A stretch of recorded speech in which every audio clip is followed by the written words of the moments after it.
Hello friends, இன்னைக்கு நம்ம ஒரு ஈஸி அண்ட் டேஸ்டியான ஒரு மீன் குழம்பு ரெசிபி பார்க்கலாங்களா? இந்த மீன் குழம்பு வந்து ரொம்ப சிம்பிளாக குயிக்காக வச்சிடலாங்க. அது இன்னைக்கே சாப்பிட்டீங்கனாலும் இந்த மீன் குழம்பு நல்லா இருக்கும். நாளைக்கு சாப்பிட்டீங்கன்னா இதை விட சூப்பராக இருக்கும். வாங்க எப்படி செய்யறதுன்னு பார்க்கலாம்.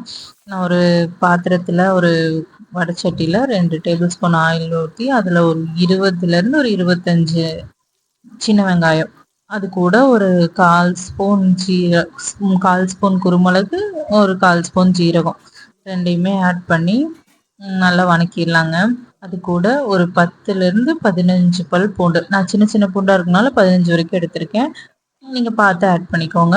ஒரு 2 சின்ன சைஸ் இஞ்சி, அப்புறம் அது கூட ஒரு 2 தக்காளி, கொஞ்சமா தேங்காய், அதுக்கு தேவையான மசாலாஸ் இதுலயே ஆட் பண்ணிடலாம். எல்லாமே இதுலயே நம்ம ஆட் பண்ணிடுறோம். ஸோ ரொம்ப சீக்கிரமா முடிச்சிடலாம் இந்த ரெசிபியை நம்ம.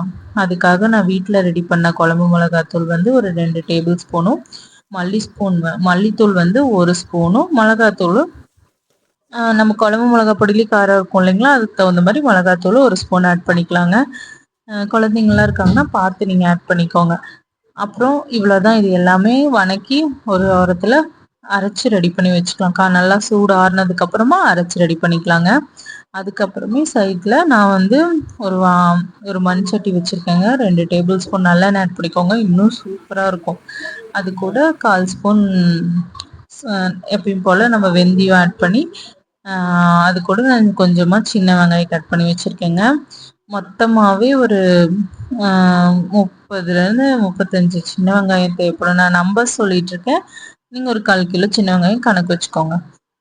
நம்ம அரைக்கும் போதும் சின்ன வெங்காயம் ஆட் பண்ணியிருக்கோங்களா, தாளிக்கிறதுக்கும் நம்ம கொஞ்சமாக சின்ன வெங்காயம் ஆட் பண்ணுறோம், அவ்வளோதான். சின்ன வெங்காயமும் கருவேப்பிலையும் நல்லா வணக்கிட்டுங்க. இப்போ நம்ம அரைச்சி வச்சுருக்கோம் பார்த்தீங்களா, அந்த பேஸ்ட்டையும் ஆட் பண்ணிவிட்டு தேவையான தண்ணி ஊற்றிக்கலாங்க. நம்ம புளி தண்ணி ஆட் பண்ணணும், ஸோ பார்த்து தண்ணி ஆட் பண்ணிக்கோங்க.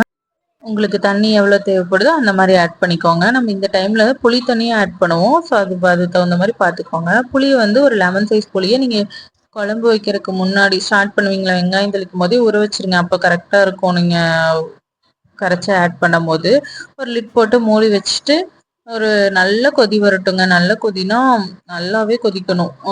எனக்கு எண்ணெய் பிரியிற அளவுக்கு கொதிஞ்சிருச்சு, அந்த அளவுக்கு கொதிக்கணும். இந்த டைம்ல உப்பும் தேவையான உப்பையும் ஆட் பண்ணிட்டு நல்லா கொதிட்டுங்க. கொதிச்சதுக்கு அப்புறம் நல்லா ஃப்ரெஷ்ஷாக க்ளீன் பண்ணி வச்சிருக்க மீன், எந்த மீனாக இருந்தாலும் ஆட் பண்ணிக்கலாம். நான் இன்னைக்கு ஒரு 10 மீன் தான் ஆட் பண்றேன். நல்லா ஃப்ரெஷ்ஷாக இருக்குது பார்த்தீங்களா, நல்லா க்ளீன் பண்ணி வச்சுருக்கேன். இந்த டைமில் அந்த மத்தி மீனை நம்ம அதில் ஆட் பண்ணிடலாம்.